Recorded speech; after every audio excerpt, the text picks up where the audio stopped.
News 28 मराठीमध्ये आपले स्वागत आहे। आजच्या मोठ्या बातम्यांबद्दल बोलूया। धापेवाडा येथे स्वातंत्र्य दिन उत्साहात साजरा।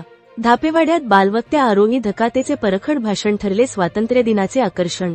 धापेवाडा कोलबा स्वामी कनिष्ठ महाविद्यालय धापेवाडा येथे स्वातंत्र्य दिन उत्साहात साजरा करण्यात आला। यावेळी अनुष्का श्रीराव हिच्या हस्ते ध्वजारोहण करण्यात आले। या सोहळ्यात विद्यालयातील इयत्ता 5वीतील अवघ्या 11 वर्षीय बालवक्त्या कुमारी आरोही दीपमाला किरण धकाते हिचे खणखणीत व परखड भाषण विशेष आकर्षण ठरले।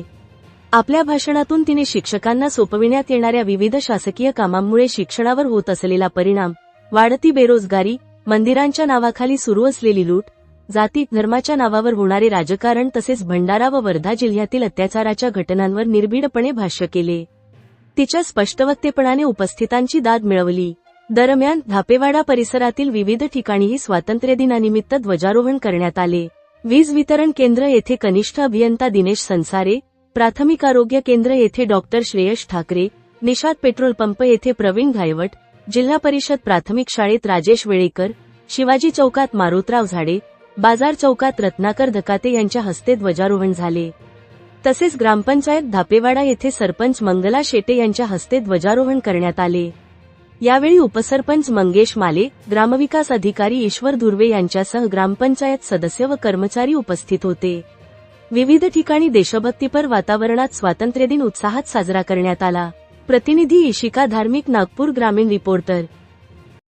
देशप्रेमी बांधवांनो आणि भगिनींनो, सर्वात आधी तुम्हा सर्वांना भारतीय स्वातंत्र्य दिनाच्या खूप खूप शुभेच्छा।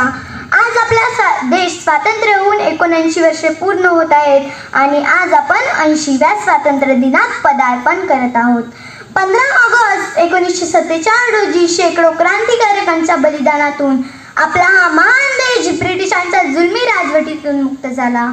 मंगल पांडे, भगतसिंग, राजगुरू, सुखदेव, चंद्रशेखर आझाद अशा थोर क्रांतिकारकांच्या बलिदानातून मिळालेल्या या स्वतंत्र भारताचा आज आपण अभिमान बाळगतोय। पण मित्रांनो, स्वातंत्र्याची 79 वर्षे पूर्ण झाल्यानंतरही